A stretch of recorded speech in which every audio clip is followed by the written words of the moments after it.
আবু বকর ডাকতে বললেন, ও মা, আল্লাহর নবীর জীবন দশায় এমন কোনো ঘটনা তো ঘটে নাই, নবীজির জীবন দশায় এমন কোনো ঘটনাও তো ঘটে নাই মানুষকে কবরস্থানে কবরস্থ করার পর আবার ওই মানুষটাকে উঠিয়ে পুনরায় দেখানো হয়। মা, আপনি কেমন কথা বলেন? বলে, হুজুর, আমি যতক্ষণ না পর্যন্ত আমার সন্তানের লাশটাকে একটা নজর দেখাইবেন না, ততক্ষণ না পর্যন্ত আমি এই কবরস্থান থেকে দূরে সরে যাব না। জোরে বলি সুবহানাল্লাহ। আমার ভাইয়েরা, সম্মানিত প্রিয় হাজিরিন, আবু বকর ডাকতে বললেন, ও কুফাবাসী, আমি আবু বকরের সমকালীন সময়ের মধ্যে এমন কোনো ঘটনাও ঘটে নাই, নবীর জীবনে এমন কোনো ঘটনাও তো ঘটে নাই। তবে লাশটা যেহেতু মাত্র দাফন করা হয়েছে, মাটির নিচে দেওয়া হয়েছে,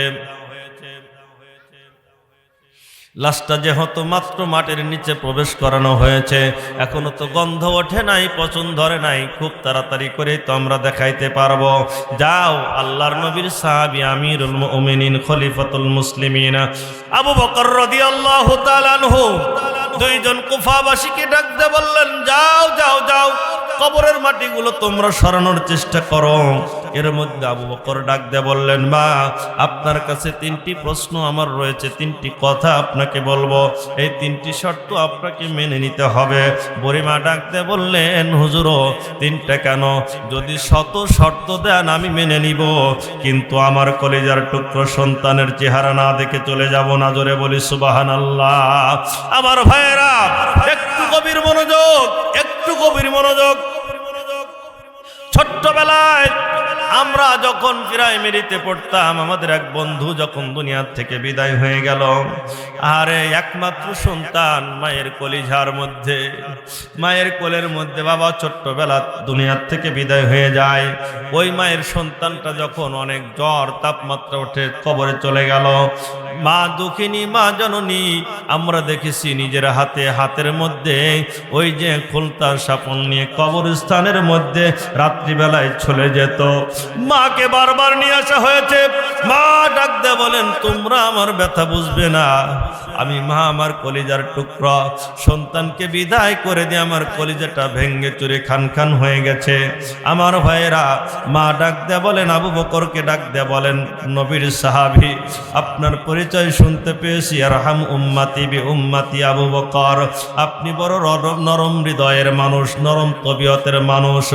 আপনি আমার তিনটি শর্ত নয়, শত শর্ত যদি আমার দেন আমি মেনে নিতে পারি, কিন্তু আমার সন্তানের চেহারাটা না দেখে আমি চলে যেতে পারবো না। বলেন তাড়াতাড়ি করে। আবু বকর ডাকতে বলেন, বুড়িমা,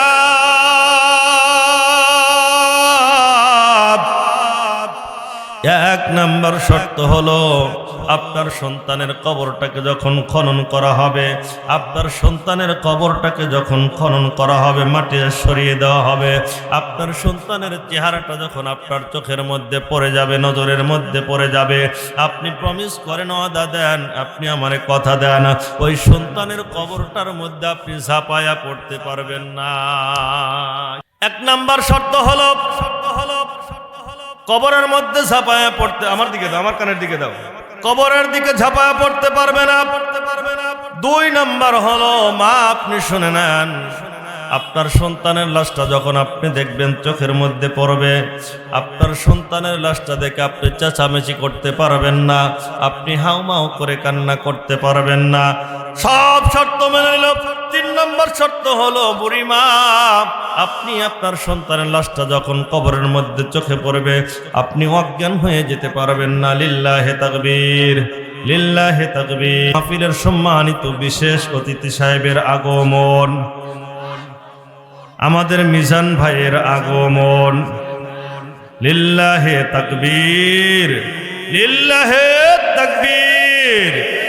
তিন নাম্বার বলল, অজ্ঞান হয়ে পড়তে পারবেন না, সেন্সলেস হতে পারবেন না। বুড়িমা ডাক দিয়ে বলল, নবীর সাহাবী আবু বকর, আপনি শত শর্ত আমারে দিতে পারেন, সব শর্ত আমি মেনে নিতে পারি, কিন্তু আমার সন্তানের লাশটা না দেখে আমি বাড়ি চলে যাব না। জোরে বলি সুবহানাল্লাহ। লা ইলাহা, লা ইলাহা, লা ইলাহা ইল্লাল্লাহ। ইল্লাল্লাহু মুহাম্মাদুর রাসূলুল্লাহ। তিনটি কথা যখন আবু বকর ডাক দিয়ে বললেন, বুড়িমা তিনটি কথা তোমারে মানতে হবে। এক নাম্বার শর্ত হলো তোমার সন্তানের চেহারা দেখে কবরের মধ্যে ঝাঁপায়া পড়তে পারবে না। দুই নাম্বার হলো আওয়াজ করে কান্না চেঁচামেচি করতে পারবে না, চিৎকার করতে পারবে না। তিন নাম্বার হলো তুমি কবরের উপর অজ্ঞান হতে পারবে না, সেন্সলেস হতে পারবে না। বুড়িমা ডাক দিয়ে বলেন, আবু বকর একটা দুইটা তিনটা নয়, যদি শত শত শর্ত তুমি আমারে দাও আমি শর্ত মেনে নিতে রাজি আছি, কিন্তু আমার সন্তানের লাশটা না দেখে কবরস্থান থেকে দূরে সরে যেতে রাজি নাই। জোরে বলি সুবহানাল্লাহ। আমার ভাইয়েরা, আবু বকরের তিনটি শর্ত যখন বুড়িমা মেনে নিল, আবু বকর ডাক দেয়া বললেন, কুফার মানুষেরা বুড়িমাকে দেখানোর জন্য লাশটাকে ওপেন করে দাও, খুলে দাও। যখন লাশটাকে দেখানো হলো, আমার ভাইয়েরা আল্লামা জমিরউদ্দিন রহমাতুল্লাহি আলাইহি তার কিতাবের মধ্যে উল্লেখ করেছেন, কবরটা যখন খনন করা হয়, কবরস্থানটা যখন ওপেন করা হয়, কবরটার মাটিগুলো যখন সরিয়ে দেওয়া হলো, কাফনটাকে যখন মুখের দিক থেকে সরিয়ে দেওয়া হলো, আল্লাহ রব্বুল আলামিন জুরাব নামর ব্যক্তির কবরটার মধ্যে আল্লাহ তাআলা নূরে মুনব্বর করে দিয়েছেন এবং চেহারার মধ্যে আসমানি নূর দান করেছেন। জোরে বলি সুবহানাল্লাহ, আরো জোরে বলুন সুবহানাল্লাহ। আমার ভাইয়েরা, আল্লাহ নবীর সাহাবী আবু বকর বুড়িমাকে ডাক দিয়ে বললেন, বুড়িমা আপনি এবার চলে যেতে পারেন। বুড়িমা কবরের দিক থেকে যেতে চায় না। সমস্ত মানুষকে ডাক দিয়ে বললেন, জোরাবের কবরটা তোমরা ঢেকে দাও। সব কুফার মানুষদেরকে ডেকে ডেকে বলছেন, হাই তোমরা জবাব দাও এই ব্যক্তিটির আমলটা কি ছিল। সবাই ডাক দিয়ে বলেন, আমিরুল মুমিনিন এই ব্যক্তির আমলটা তো তেমন গোপনীয় কোনো আমল ছিল না। আমরাও যেমন ভাবে চলাফেরা করতাম এই জোরাব তেমন ভাবে চলাফেরা করত। আবু বকর বলে, তার কবরের অবস্থা আর তার জীবনের আমলকে আমি এক করে দেখতে পারতেছি না। নিশ্চয় মহান মালিকের নিকট তার গোপন কুলা আমল আল্লাহ পাক রব্বুল আলামিন রেখে দিয়েছেন। আমার ভাইয়েরা, এই বুড়িমা যখন বিদায় হয়ে চলে গেল, বুড়িমাকেও ডাক দিয়ে বললেন, মা আপনার সন্তানটার কি গোপন কোনো আমল ছিল নি? বলে, না না না, আমার জানা মতে কোনো গোপন আমল ছিল না। আমার ভাইয়েরা, রাত্রি যখন হয়ে গেল, আবু বকর চলে গেল, কুফার সব মানুষেরা চলে গেল, জোরাবের কবরটা আবার যখন মাটি দিয়ে ঢেকে দেওয়া হলো, রাত্রিবেলায় ইশার নামাজ আদায় করে আবু বকর যখন ঘুমের ঘরে চলে যায়, আবু বকর যখন নিদ্রার মধ্যে চলে গেল, ঘুম চলে গেল, আবু বকর গভীর রজনীতে দেখতে পায় বিশ্ব নবী জনাবে মুহাম্মদুর রাসূলুল্লাহ সাল্লাল্লাহু আলাইহি ওয়াসাল্লামের শিয়রে আমার নবী দাঁড়িয়ে গেছেন। জোরে বলি সুবহানাল্লাহ। আমার ভাইয়েরা, আবু বকরকে ডাকতে বলেন, আবু বকর তোমার হৃদয়ের কোণে কি যেন একটা প্রশ্ন জেগে আছে, আবু বকর বলে দাও, বলে দাও, বলে দাও। আবু বকর ডাক দে বলেন, ইয়া রাসূলুল্লাহ কি প্রশ্ন আমি করতে চাই আপনাকে আল্লাহ পাক জানিয়ে দিয়েছেন। নবী ডাক দে বললেন, আবু বকর কি প্রশ্ন করতে চাও, বলো বলো বলো আবু বকর। আবু বকর ডাক দে বলেন, ইয়া রাসূলুল্লাহ, ইয়া হাবিবাল্লাহ, আমার বড় জানার ইচ্ছা হয়ে গেল এই ব্যক্তিটির কি দুনিয়ায় এত সুন্দর আমল ছিল।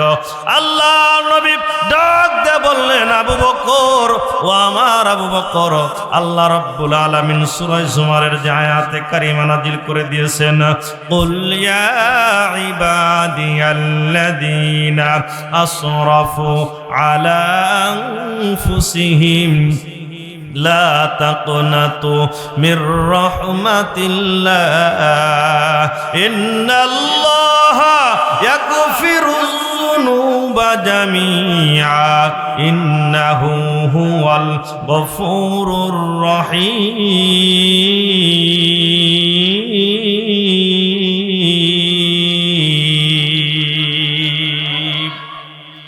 একটা আয়াতের মেসেজ যদি কেউ মেনে নিয়ে আমল করতে পারে, আল্লাহ রাব্বুল আলামিন ডাক দিয়ে বলেন তিনটি পুরস্কারে পুরস্কৃত করা হবে। নবী আমার ডাক দিয়ে বলেন আবু বকর রে, এই কুফার জুরাব এমন একটা আমল করেছেন, প্রত্যেক দিন যখন ইশার নামাজ পড়ে তিনি ঘুমাতে যাইতো, ঘুমিয়ে যাওয়ার পূর্বে 2 রাকাত নামাজ পড়তো, 2 রাকাত নামাজ আদায় করে মহান মালিকের নিকটে এত বেশি কান্না করত আর বলতো আল্লাহ আমি সূর্য উদিত হওয়ার সময় থেকে নিয়ে সূর্য অস্তমিত হওয়া পর্যন্ত আল্লাহ আমি যতগুলো গুনাহ করেছি আল্লাহ তুমি আমারে মাফ করে দাও। এমন কান্না বিজড়িত কণ্ঠে যখন প্রত্যেক রাত্রিবেলায় শোয়ার সময় ইশার নামাজ পর ঘুমের ঘরে যাওয়ার সময় যখন এই দোয়া করত, আল্লাহ রাব্বুল আলামিনের নিকট যখন চোখের পানি ফেলে ফেলে কাঁদত। চ্যানেলটি সাবস্ক্রাইব করে আমাদের সঙ্গেই থাকুন। আমার আলোচ্য বিষয় হলো আল্লাহ পাক রব্বুল আলামিন মানুষকে এক শ্রেণীর রোগী করে পৃথিবীতে তৈরি করেছেন, যেই রোগের রোগী আজকের মাহফিলের বক্তা শ্রোতা সভাপতি অতিথি সবাই এই রোগের রোগী। রোগটার নাম হলো নফসের প্রতি জুলুম, শয়তানের ধোঁকা। আমি কোরআনুল কারীমের সূরা জুমার 24 নম্বর পারার 3 নম্বর পৃষ্ঠার 9 নম্বর লাইন 53 নম্বর আয়াত তেলাওয়াত করেছি। এই আয়াতের মধ্যে আল্লাহ রাব্বুল আলামিন কোন কথাটা বলছেন আমরা একটু গভীর মনোযোগে চলে যাব ইনশাআল্লাহ। আল্লামা জমিরুদ্দিন রাহমাতুল্লাহি আলাইহি বিখ্যাত মুফাসসির, তিনি ছোট্ট করে একটা কথা আমাদের জন্য উপহার নিয়ে এসেছেন। আল্লাহর নবীর ওফাতের পরে, ইন্তেকালের পরে আবু বকর সিদ্দিক রাদিয়াল্লাহু তাআলা আনহু, যার প্রতি আল্লাহ এবং রাসূল খুশি, যার নাম বলতে গেলেই বলে হয় আবু বকর ফিল জান্নাহ, আবু বকর রাদিয়াল্লাহু তাআলা আনহু, আল্লাহু আকবার পড়েন। এই আবু বকরের শানে, আবু বকরকে নিয়ে আল্লাহর একজন প্রিয় বান্দা আল্লামা জমিরুদ্দিন নানুপুরি রহমাতুল্লাহ আলাইহি ছোট্ট একটা কথা আমাদেরকে উপহার দিয়েছেন। এই কথার মধ্যে ইনশাআল্লাহ আজকের আলোচনা সমাপ্তি করার চেষ্টা করব। বাকি আল্লাহ পাক তৌফিক দান করুক, সকলে পড়ুন আল্লাহুম্মা। আল্লামা জমিরুদ্দিন রহমাতুল্লাহি আলাইহি ডাক দিয়ে বলেন এই আয়াতের মেসেজ যদি কেউ মেনে নেয়, এই আয়াতের সিদ্ধান্ত যদি কেউ মেনে নেয়, আল্লাহ রাব্বুল আলামিন ওই বান্দার উপর রাজি আর খুশি হয়ে বান্দাকে এই পৃথিবীর জমিনে আল্লাহ রাব্বুল আলামিন তিনটি পুরস্কার দান করে। জোরে বলি সুবহানাল্লাহ, আর জোরে বলুন সুবহানাল্লাহ। এই পুরস্কার 3টি আগে বলি, শোনেন, যদি ভালো লাগে ইনশাআল্লাহ আলোচনা চলবে, না হলে আলোচনার ধরন চেঞ্জ করে দিবেন ইনশাআল্লাহ। 1 নাম্বার পুরস্কার হলো এই আয়াতকে কোনো বান্দা যদি তার জীবনে মেনে নেয়, এই 1 নাম্বার পুরস্কার হলো ওই বান্দার জন্য আল্লাহ রাব্বুল আলামিন তার জীবনের সমস্ত গুনাহগুলোকে মাফ করে দিয়ে দিবেন। চিল্লা কোন সুবহানাল্লাহ, আর জোরে বলুন আল্লাহু আকবার। আমাদের জীবনের গুনাহগুলো মাফ করার দরকার আছে না নাই? কথা বলেন আছে না নাই? আমাদের জীবনে গুনাহ সংগঠিত হয়েছে কি হয় নাই? আল্লাহ পাক বলেন তার জীবনের সব গুনাহগুলোকে আমি মাফ করে দিয়ে দিব। 2 নাম্বার পুরস্কার হলো বান্দা যখন কবরে যাবে, এই আয়াতের মেসেজটা মেনে যদি গুনাহের থেকে মুক্ত হয়ে কবরে চলে যায়, নাম্বার 2 পুরস্কার আল্লাহ রাব্বুল আলামিন ডাক দিয়ে বলেন এই বান্দার জন্য পুরস্কার, আল্লাহ রাব্বুল আলামিন তার কবরের মধ্যে তার কবরটাকে নূর দিয়ে তার চেহারার মধ্যে আসমানের চন্দ্রের মতো তার চেহারাটা দান করে দিয়ে দিবেন। জোরে বলি সুবহানাল্লাহ, আর জোরে বলুন সুবহানাল্লাহ। কবরের মধ্যে আল্লাহ রাব্বুল আলামিন আমাদের চেহারাটা নূর দ্বারা পরিপূর্ণ করে দিক, এটা আমরা চাই। কথা বলেন ঠিক কিনা?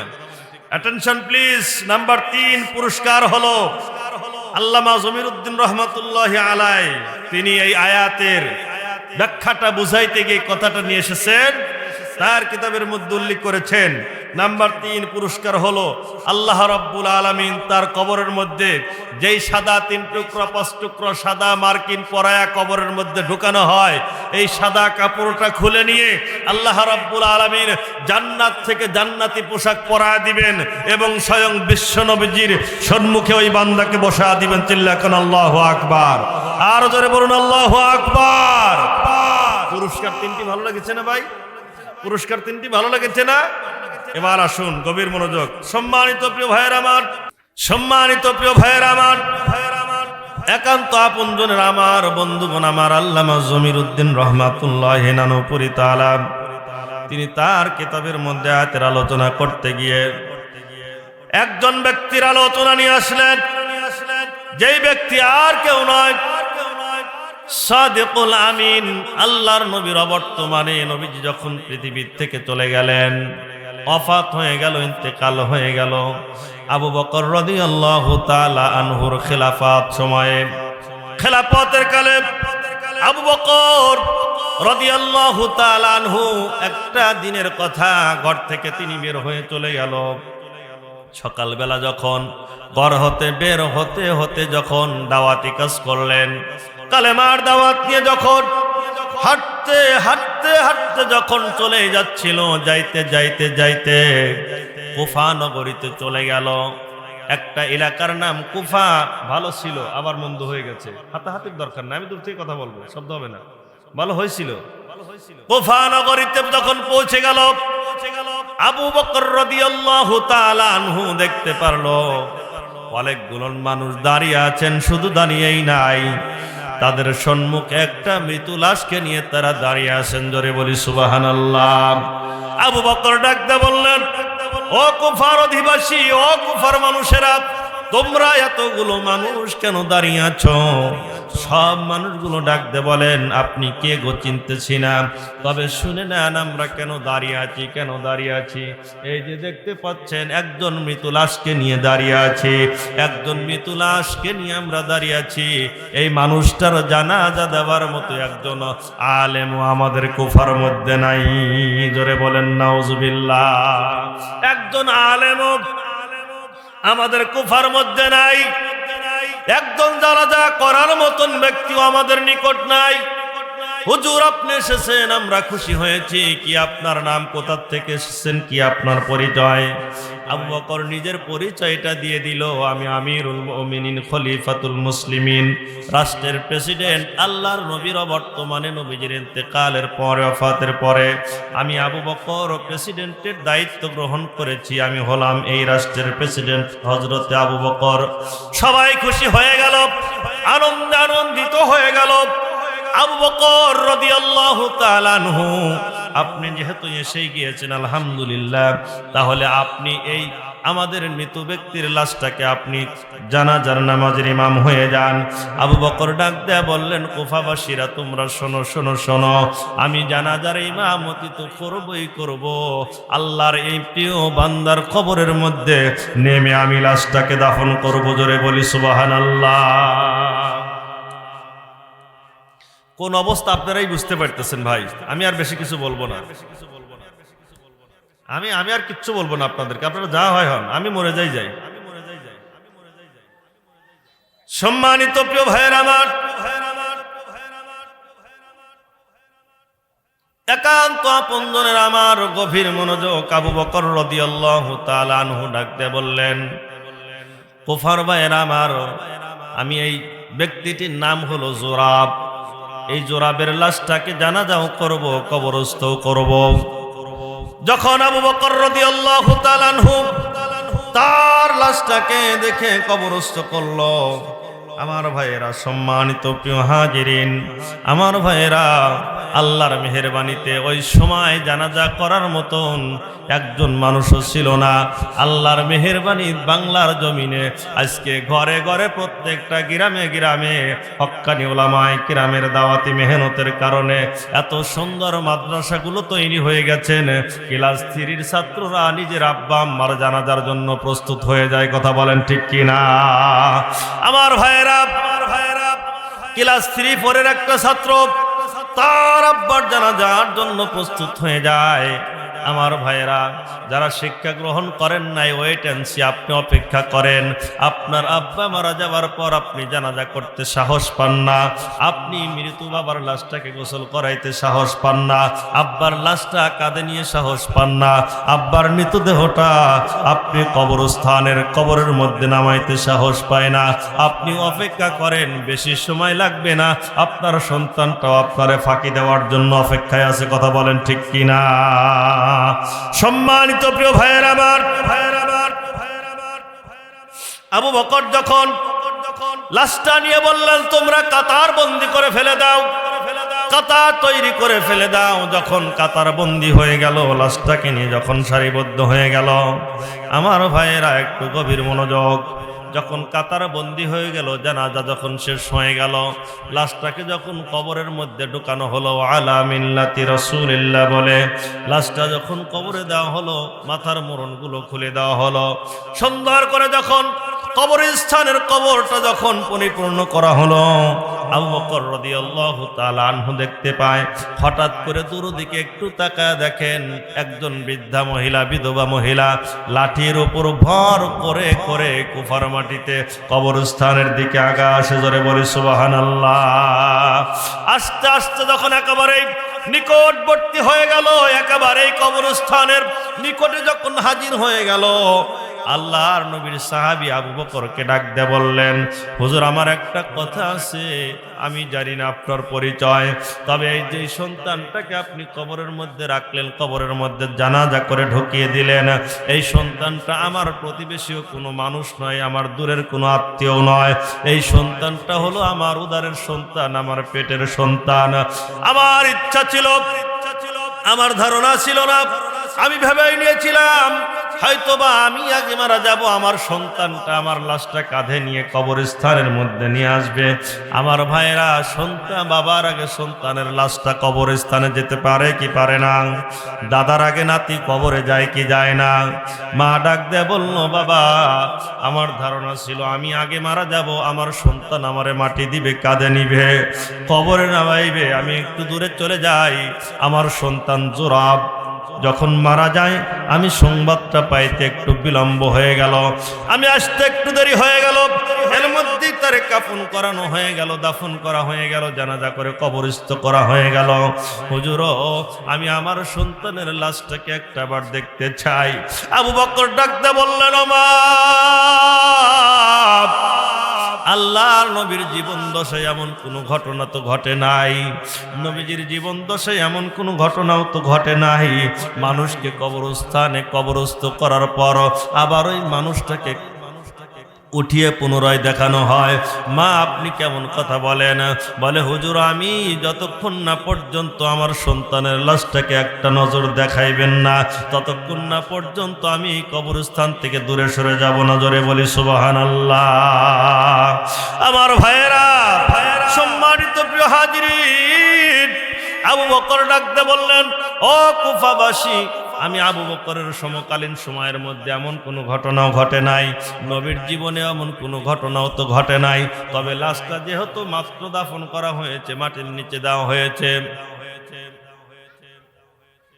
লাশটা যেহেতু মাত্র মাটির নিচে প্রবেশ করানো হয়েছে, এখনো তো গন্ধ ওঠে নাই, পচন ধরে নাই, খুব তাড়াতাড়ি করে তো আমরা দেখাইতে পারবো।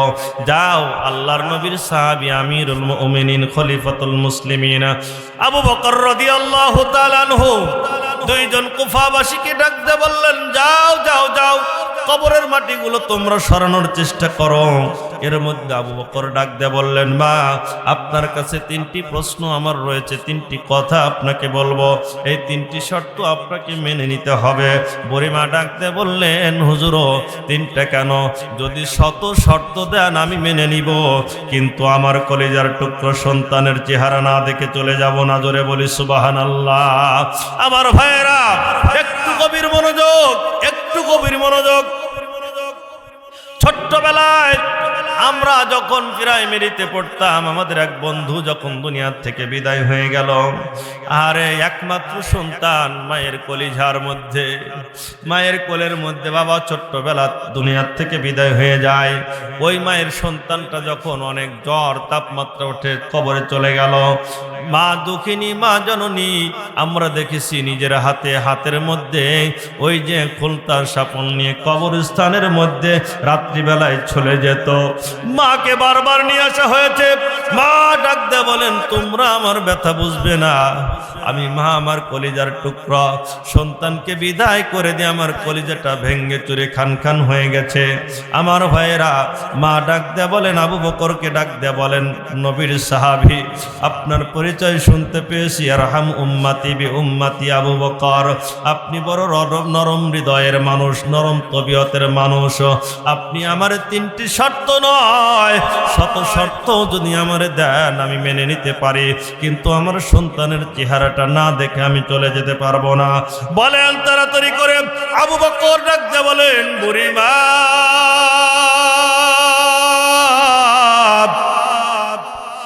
এক নাম্বার শর্ত হলো আপনার সন্তানের কবরটাকে যখন খনন করা হবে, আপনার সন্তানের কবরটাকে যখন খনন করা হবে, মাটি সরিয়ে দেওয়া হবে, আপনার সন্তানের চেহারাটা যখন আপনার চোখের মধ্যে পড়ে যাবে, নজরের মধ্যে পড়ে যাবে, আপনি প্রমিস করেন, ওয়াদা দেন, আপনি আমারে কথা দেন, ওই সন্তানের কবরটার মধ্যে আপনি ঝাঁপায়া পড়তে পারবেন না।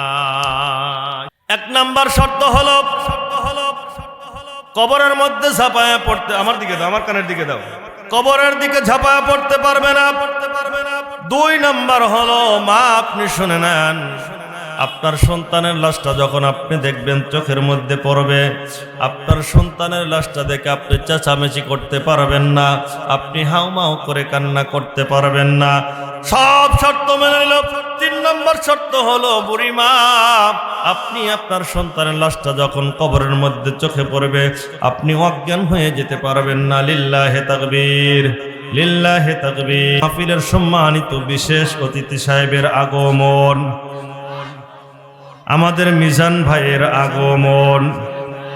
লিল্লাহে তাকবীর, লিল্লাহে তাকবীর। তিন নাম্বার বলল, অজ্ঞান হয়ে পড়তে পারবেন না, সেন্সলেস হতে পারবেন না। বুড়িমা ডাক দিয়ে বলল, নবীর সাহাবী আবু বকর আপনি শত শর্ত আমারে দিতে পারেন, সব শর্ত আমি মেনে নিতে পারি, কিন্তু আমার সন্তানের লাশটা না দেখে আমি বাড়ি চলে যাব না। জোরে বলি সুবহানাল্লাহ। লা ইলাহা লা ইলাহা লা ইলাহা ইল্লাল্লাহু মুহাম্মাদুর রাসূলুল্লাহ। তিনটি কথা যখন আবু বকর ডাক দিয়ে বললেন, বুড়িমা তিনটি কথা তোমারে মানতে হবে। এক নাম্বার শর্ত হলো তোমার সন্তানের চেহারা দেখে কবরের মধ্যে ঝাঁপায়া পড়তে পারবে না। দুই নাম্বার হলো আওয়াজ করে কান্না চেঁচামেচি করতে পারবে না, চিৎকার করতে পারবে না। তিন নাম্বার হলো তুমি কবরের উপর অজ্ঞান হতে পারবে না, সেন্সলেস হতে পারবে না। বুড়িমা ডাকতে বলেন, আবু বকর একটা দুইটা তিনটা নয়, যদি শত শত শর্ত তুমি আমারে দাও আমি শর্ত মেনে নিতে রাজি আছি, কিন্তু আমার সন্তানের লাশটা না দেখে কবরস্থান থেকে দূরে সরে যেতে রাজি নাই। জোরে বলি সুবহানাল্লাহ। আমার ভাইয়েরা, আবু বকরের তিনটি শর্ত যখন বুড়িমা মেনে নিল, আবু বকর ডাক দেয়া বললেন, কুফার মানুষেরা বুড়িমাকে দেখানোর জন্য লাশটাকে ওপেন করে দাও, খুলে দাও। যখন লাশটাকে দেখানো হলো, আমার ভাইয়েরা আল্লামা জমিরউদ্দিন রহমাতুল্লাহি আলাইহি তার কিতাবের মধ্যে উল্লেখ করেছেন, কবরটা যখন খনন করা হয়, কবরস্থানটা যখন ওপেন করা হয়, কবরটার মাটিগুলো যখন সরিয়ে দেওয়া হলো, কাফনটাকে যখন মুখের দিক থেকে সরিয়ে দেওয়া হলো, আল্লাহ রাব্বুল আলামিন জুরাব নামের ব্যক্তির কবরটার মধ্যে আল্লাহ তাআলা নূরে মুনব্বর করে দিয়েছেন এবং চেহারার মধ্যে আসমানি নূর দান করেছেন। জোরে বলি সুবহানাল্লাহ, আরো জোরে বলুন সুবহানাল্লাহ। আমার ভাইয়েরা, আল্লাহ নবীর সাহাবী আবু বকর বুড়িমাকে ডাক দিয়ে বললেন, বুড়িমা আপনি এবার চলে যেতে পারেন। বুড়িমা কবরের দিক থেকে যেতে চায় না। সমস্ত মানুষকে ডাক দিয়ে বললেন, জোরাবের কবরটা তোমরা ঢেকে দাও। সব কুফার মানুষদেরকে ডেকে ডেকে বলছেন, হাই তোমরা জবাব দাও এই ব্যক্তিটির আমলটা কি ছিল। সবাই ডাক দিয়ে বলেন, আমিরুল মুমিনিন এই ব্যক্তির আমলটা তো তেমন গোপনীয় কোনো আমল ছিল না, আমরাও যেমন ভাবে চলাফেরা করতাম এই জোরাব তেমন ভাবে চলাফেরা করত। আবু বকর বলে, তার কবরের অবস্থা আর তার জীবনের আমলকে আমি এক করে দেখতে পারতেছি না, নিশ্চয় মহান মালিকের নিকট তার গোপন কোন আমল আল্লাহ পাক রব্বুল আলামিন রেখে দিয়েছেন। আমার ভাইয়েরা, এই বুড়িমা যখন বিদায় হয়ে চলে গেল, বুড়িমাকেও ডাক দিয়ে বললেন, মা আপনার সন্তানটার কি গোপন কোনো আমল ছিল নি? বলে, না না না, আমার জানা মতে কোনো গোপন আমল ছিল না। আমার ভাইয়েরা, রাত্রি যখন হয়ে গেল, আবু বকর চলে গেল, কুফার সব মানুষেরা চলে গেল, জোরাবের কবরটা আবার যখন মাটি দিয়ে ঢেকে দেওয়া হলো, রাত্রিবেলায় ইশার নামাজ আদায় করে আবু বকর যখন ঘুমের ঘরে চলে যায়, আবু বকর যখন নিদ্রার মধ্যে চলে গেল, ঘুম চলে গেল, আবু বকর গভীর রজনীতে দেখতে পায় বিশ্ব নবী জনাবে মুহাম্মদুর রাসূলুল্লাহ সাল্লাল্লাহু আলাইহি ওয়াসাল্লামের শিয়রে আমার নবী দাঁড়িয়ে গেছেন। জোরে বলি সুবহানাল্লাহ। আমার ভাইয়েরা, আবু বকরকে ডাকতে বলেন, আবু বকর তোমার হৃদয়ের কোণে কি যেন একটা প্রশ্ন জেগে আছে, আবু বকর বলে দাও, বলে দাও, বলে দাও। আবু বকর ডাকতে বলেন, ইয়া রাসূলুল্লাহ, কি প্রশ্ন আমি করতে চাই আপনাকে আল্লাহ পাক জানিয়ে দিয়েছেন। নবী ডাকতে বললেন, আবু বকর কি প্রশ্ন করতে চাও, বলো বলো বলো আবু বকর। আবু বকর ডাকতে বলেন, ইয়া রাসূলুল্লাহ, ইয়া হাবিবাল্লাহ, আমার বড় জানার ইচ্ছা হয়ে গেল এই ব্যক্তিটির কি দুনিয়ায় এত সুন্দর আমল ছিল।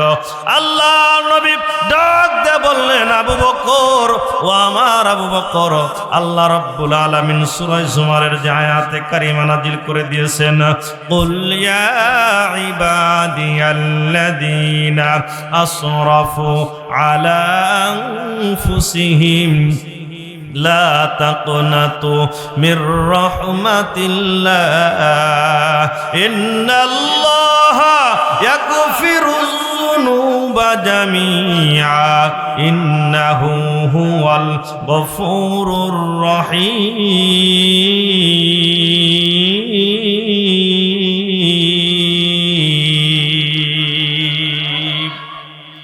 একটা আয়াতের মেসেজ যদি কেউ মেনে নিয়ে আমল করতে পারে, আল্লাহ রাব্বুল আলামিন ডাকতে বলেন তিনটি পুরস্কারে পুরস্কৃত করা হবে। নবী আমার ডাকতে বলেন, আবু বকর রে, এই কুফার জোরাব এমন একটা আমল করেছেন, প্রত্যেক দিন যখন ইশার নামাজ পড়ে তিনি ঘুমাতে যাইতো, ঘুমাতে যাইতো, ঘুমাতে যাইতো, ঘুমিয়ে যাওয়ার পূর্বে 2 রাকাত নামাজ পড়তো, 2 রাকাত নামাজ আদায় করে মহান মালিকের নিকটে এত বেশি কান্না করত, আর বলতো, আল্লাহ আমি সূর্য উদিত হওয়ার সময় থেকে নিয়ে সূর্য অস্তমিত হওয়া পর্যন্ত আল্লাহ আমি যতগুলো গুনাহ করেছি, আল্লাহ তুমি আমারে মাফ করে দাও।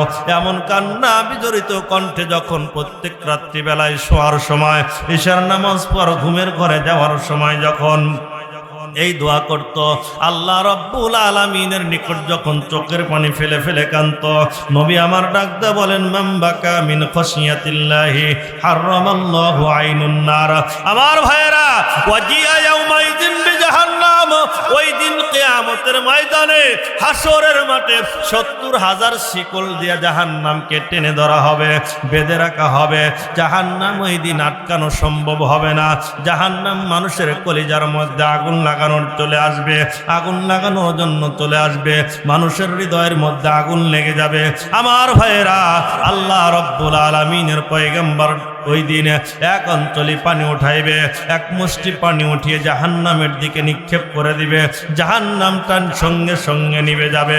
কিতাব সাক্ষী দেয়, বিশ্ব নবীজিকে প্রশ্ন করা হয়েছিল, ইয়া রাসূলুল্লাহ, ইয়া হাবিবাল্লাহ, এই পানি কোন পানি? এটা কিন্তু জমজম কূপের পানি নয়, এটা কিন্তু পদ্মা মেঘনা যমুনার পানি নয়। নবী আমার ডাক দেয়া বলেন, আমার উম্মত উম্মতিনী বেটা বেটিরা যখন গভীর রজনীতে তাহাজ্জুদের সালাতে উঠে চোখের পানি ছেড়ে ছেড়ে কান্না করেছেন, মালিক মহান আল্লাহ রাব্বুল আলামিন আমার উম্মতের ওই চোখের পানিটা ধরে রেখে আমার কাছে আজকে ছেড়ে দিয়েছেন। আমি আমার উম্মতের চোখের পানি উঠে জাহান্নামের দিকে নিক্ষেপ করে দিয়েছি। আল্লাহ রাব্বুল আলামিন সঙ্গে সঙ্গে জাহান্নামকে থামিয়ে দিবেন। জোরে বলুন সুবহানাল্লাহ, আর জোরে বলুন সুবহানাল্লাহ। আমার ভাইয়েরা, যে চোখের পানিতে জাহান্নামের আগুন নিভিয়ে যায়, ওই জাহান্নামের ভয় আমাদের কান্না করা দরকার আছে না নাই? কথা বলেন, আছে না নাই? আমার ভাইয়েরা, আবু বকর ডাকতে বলেন, ইয়া রাসূলুল্লাহ, জোরাবের জীবনের আমলের সঙ্গে তো তার কবরের অবস্থা মিল করতে পারি না। আল্লাহর নবী ডাকতে বললেন, জোরাবের কবর থেকে তুমি শোনা দাও আমার ভাইয়েরা। কোন আবু বকর? ওই আবু বকর আসমানের দিকে তাকায়, গাছের পাখির দিকে তাকায় কান্দে, আল্লাহ আমি যদি গাছের যেই পাখি কিচির মিচির করছে আল্লাহ, ওই পাখি যদি আমি হয়ে যাইতাম, মৃত্যু হয়ে যেত, আমার কোনো হিসাব হতো না। আমিরুল মুমিনিন ওমর রাদিয়াল্লাহু তাআলা আনহুর ব্যাপারে ডাকতে বলেন, লাউ কানা মিন বাদি লাবিয়ান্না কানা উমর। আল্লাহর নবী ডাকতে বলেন, আমি নবীর ইন্তেকালের পরে যদি কেউ নবী হয়ে আসতো, তাহলে আমার ওমরকে নবী করে প্রেরণ করা হতো। এই ওমর দেখবেন ঘাসের মধ্যে, জমিনের মধ্যে তার নিজের মুখটাকে লাগায় দিয়ে কান্নাকাটি করত, আল্লাহ যদি এই মাটির উপরের ঘাস হতাম, বনের জঙ্গল হয়ে যেতাম, তাহলে আমার কোনো হিসাব হতো না, মৃত্যু হয়ে যেত, আমি শেষ হয়ে যেতাম। আল্লাহ তুমি মানব কুলে জন্ম দিয়েছো, জানি না আমার হিসাবটা কেমন হবে। আবু বকর ডাকদা বলেন, ইয়া রাসূলুল্লাহ কি এমন কথা? আল্লাহ নবী ডাকদা বলেন, তার একটা আয়াতের শিক্ষা অ্যাকসেপ্ট করেছিল, গ্রহণ করেছিল, লা তাকনাতু মির রাহমাতিল্লাহ। আল্লাহ রাব্বুল আলামিন বলে আমার রহমত থেকে নরাশ হয় নাই। আলা আনফুসিহিম, নফসের উপর জুলুম থেকে বিরত থেকেছেন, শয়তানের দুশমনি থেকে, শয়তানের ষড়যন্ত্র থেকে, শয়তানের দোকাত থেকে সে বিরত থেকেছেন, এবং প্রত্যেক দিন রাত্রিবেলায় শোয়ার সময় 2 রাকাত করে নামাজ পড়ার বিনিময়ে আল্লাহ রাব্বুল আলামিন তার আমলটা তো কবুল করেছেন, পছন্দ করেছেন, যার কারণে আল্লাহ রাব্বুল আলামিন জোরাবের কবরের মধ্যে আল্লাহ পাক তিনটি পুরস্কার দিয়েছেন। জোরে বলি সুবহানাল্লাহ। আমার ভাইরা, ওই জোরাব কুফার মানুষ যেই পুরস্কার পেয়েছে 3টা, ওই 3টি পুরস্কার আমাদের পাইবার ইচ্ছা হয় কি হয় না? কথা বলেন, ইচ্ছা হয় কি হয় না? 1 নাম্বার পুরস্কার হলো তার জীবনের সব গুনাহগুলো মাফ হয়ে যাবে। 2 নাম্বার পুরস্কার তার কবরের মধ্যে আল্লাহ রাব্বুল আলামিন নূর দ্বারা আসমানের চন্দ্রের মতো চেহারাটা দান করে দিয়ে দিবেন। 3 নাম্বার পুরস্কার হলো আল্লাহ রাব্বুল আলামিন তার শরীর থেকে সাদা কাফন খুলে কবরের মধ্যে জান্নাতি পোশাক পরায়া স্বয়ং নবীজির সম্মুখে তারে বসা দিবেন। জোরে বলুন সুবহানাল্লাহ। আমার ভাইরা, ওই আমলটাও যদি আমরা করতে পারি, আমাদের জীবনে অ্যাকসেপ্ট করতে পারি, ওই কবরের মধ্যে আল্লাহ রাব্বুল আলামিন আমাদেরকেও শান্তি দিবেন, এই 3টি পুরস্কার দিবেন ইনশাআল্লাহ। ওই আমলটা আমরা করতে চাই, কথা বলেন ঠিক কিনা? আমার ভাইরা, কবরস্থান কেন্দ্রিক মাহফিল, আর আমি সামনের দিকে আগাতে পারছি না। অল্প কিছু সময় আপনাদেরকে একটু কষ্ট দেওয়ার জন্য চলে আসলাম। আসুন ভাই, কার যেন মা নাই, কার যেন বাবা নাই, গহীন কবরের মধ্যে চলে গেছে, মায়ের জন্য এক